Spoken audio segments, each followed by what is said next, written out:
The snow here does not fall the way it does elsewhere. It does not drift gently or settle quietly. It strikes, like something alive. In this part of the world, the cold is not just weather, it feels like a presence. The ground is frozen so deeply that it resists everything, time, movement, even life itself. Hard as iron, unforgiving.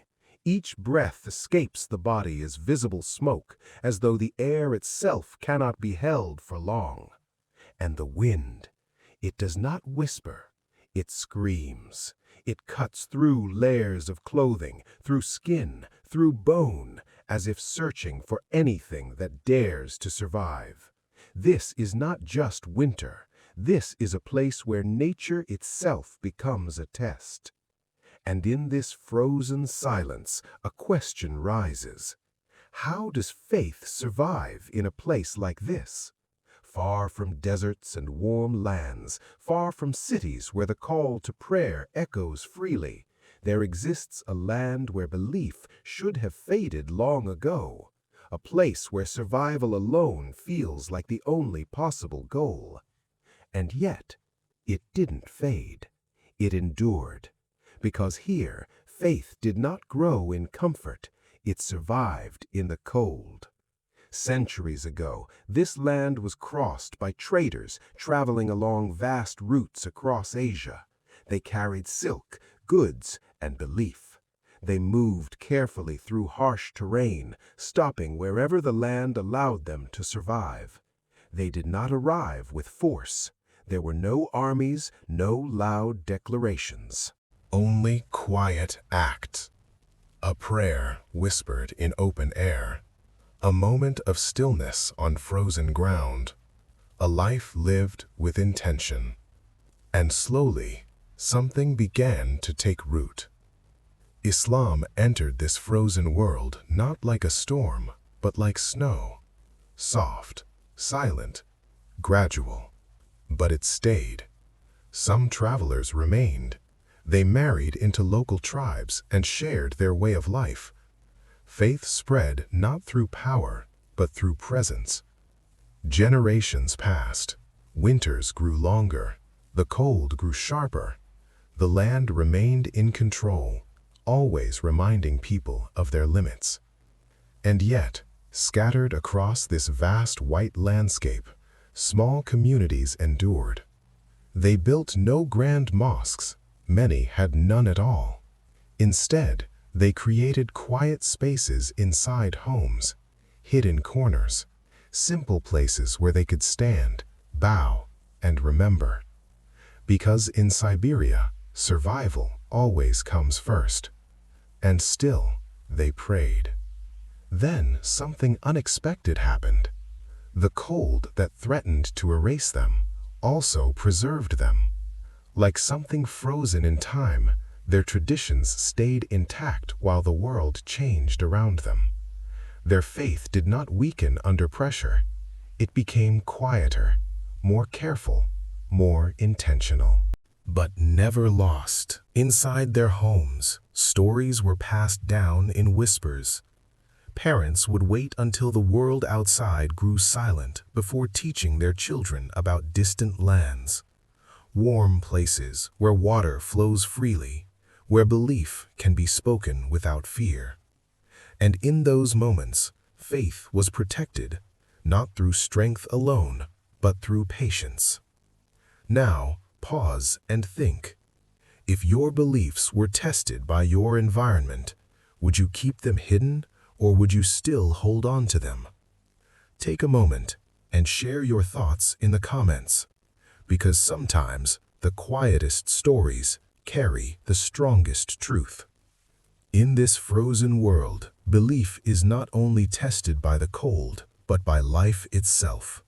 Because here, even the smallest actions can become a struggle. There are no easy days, no comfort to rely on. Every moment demands effort. Take a man like Yousef. He is not known, not followed, not celebrated. just a person trying to hold on to something the world around him seems to forget. Each morning begins before the sun rises. The room is still dark, still silent. The air is sharp, cold enough to sting the lungs. His hands shake as he reaches for water, but even water does not behave here. It freezes. Sometimes, before he can even use it. Wudu, something simple in most places, becomes a test of patience, a test of endurance. He delays when he must, uses what little he can, and sometimes he pauses, staring at his hands, wondering how something so simple can feel so difficult. But he still tries, because giving up is not an option he accepts. Then comes food. Halal food is not easy to find here. There are no clear labels, no trusted markets, no guarantee of what is permissible, so choices become limited, very limited. Yousef eats what he can trust: bread, potatoes, simple meals. Not because he prefers them, but because they are safe. Because in a place like this, survival always comes first. And yet even survival has limits. There are days when food is scarce, days when the land offers nothing, and on those days the body grows weak, but the intention remains. Then comes Jummah, a day meant for gathering, for unity, for community. But here, that gathering is often missing. There is no large crowd, no echoing khutbah, no rows of people standing shoulder to shoulder. Sometimes Yousef prays alone, sometimes with a few others, and sometimes he prays alone again. Not because he forgot, but because gathering can bring attention, and attention can bring risk. So faith becomes quiet, careful, hidden. Then comes Ramadan, the hardest test of all. Fasting in a place like this is not simple. The days stretch too long, the nights shrink too short. The body weakens faster than usual, hunger builds, sleep breaks, and still the effort continues. But not every day is perfect. Sometimes Yousef follows distant prayer timings. Sometimes he adjusts. Sometimes he breaks his fast earlier than others. Not out of weakness, but out of necessity. Because here, survival and worship must live together. And that balance is never easy. And yet, he continues. Even when no one is watching, even when the world feels empty, even when doubt begins to whisper, he still stands to pray. Even if it's short, even if it's imperfect. Because for him, faith is not about being seen. It is about being sincere. And that sincerity becomes his strength. As time moves forward in Siberia, something quiet begins to take shape. Not in cities, not in crowds, but in the hidden spaces where belief continues to live. The cold remains just as harsh, the silence just as heavy, and yet something deeper has changed. Faith has learned how to exist without being seen. It no longer needs attention to survive. It moves gently, carried inside hearts, within routines, and through small, unnoticed actions. In these distant places, belief is not always expressed loudly. There are no loud calls to prayer echoing through streets, no large gatherings filling wide-open spaces. Instead, faith becomes something personal, a quiet conversation between a person and their Creator, a moment of stillness in the middle of a demanding life, a small flame that continues to burn even when the world around it feels frozen. For many, life here feels like a gilded cage. On the outside, things may appear normal. People work, they travel, They follow routines. But inside, faith must be handled carefully. It is not always safe to express it openly. So it is protected, guarded, kept alive in subtle ways that only the believer truly understands. Technology has quietly become a companion in this silence. A phone screen glows in the dark, showing prayer times calculated from distant cities. An audio recording of the call to prayer plays softly, replacing what cannot be heard outside. These small tools help bridge the gap between isolation and connection.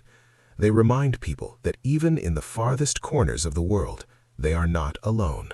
Families play an important role in keeping this faith alive. Lessons are passed down not through large lectures, but through quiet moments.